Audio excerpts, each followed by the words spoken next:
Alright guys and girls, this is jerninghgam here. I got stuck on the Assassin's Creed game yesterday. It took me a couple of hours. I managed to figure out the puzzle on the Assassin's Creed game after a couple of hours. I got still stuck on this other level on Assassin's Creed. I gave it a break yesterday to try to do half an hour of it. I'm still stuck on there. I may have to level up, I don't know, to get past that hard level with them people in the ring, the red ring with the circle or bubble.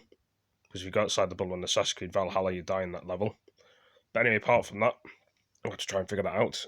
We're going to be talking about the deaths in the UK today. They've gone very high in the infections.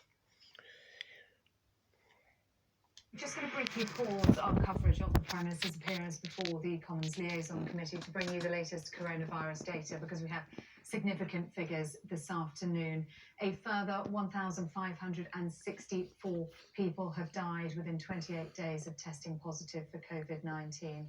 That figure is the highest number of UK deaths reported on a single day since the outbreak began. 1,564 people have died in the last day with coronavirus. That is up from a figure of 1,243 yesterday. In terms of the number of cases, positive cases recorded, that figure today is 47,525, up by just over 2,000 from yesterday when the figure was 45,533. Let's bring in Sky's Milena Veselinovic, who joins us from the newsroom. And that figure in terms of the number of deaths, highest daily figure ever recorded, Milena, is stark indeed.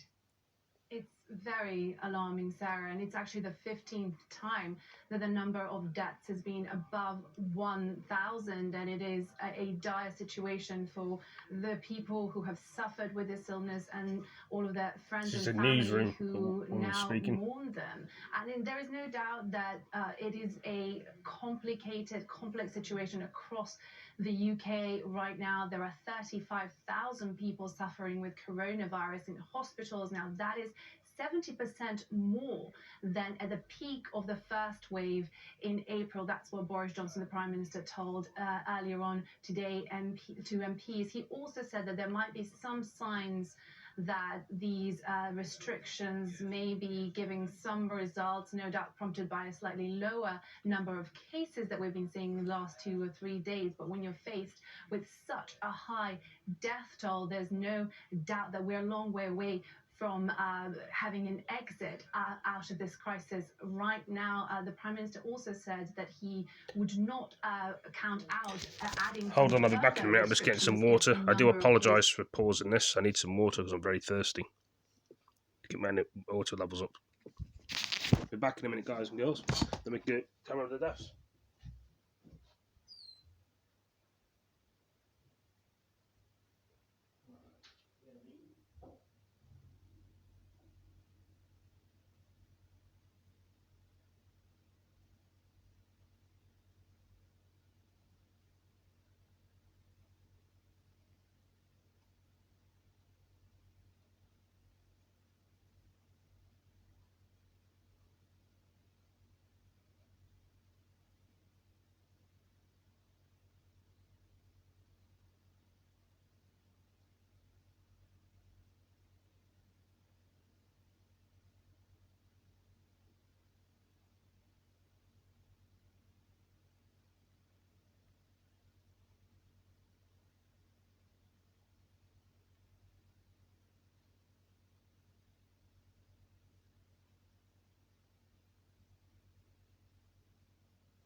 Sorry about that, guys and girls. Some water did take a while.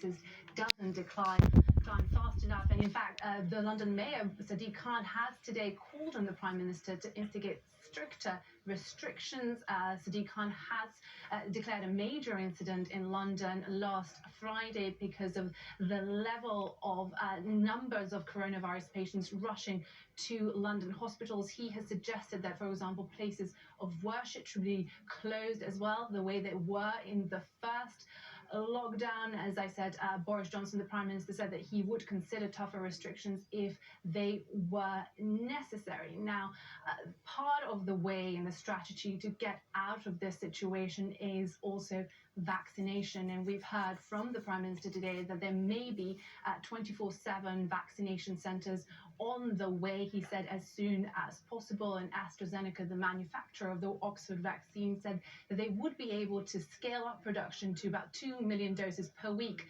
by mid-February. But until then, there's a concerning, alarming set of data that we've have seen today. And if you look at the R rate, the R number for the UK, that is the number of people that one infected person passes the virus onto. Now, that's between 1 and 1.4, and that means that for now, the outbreak is still growing exponentially, Sarah.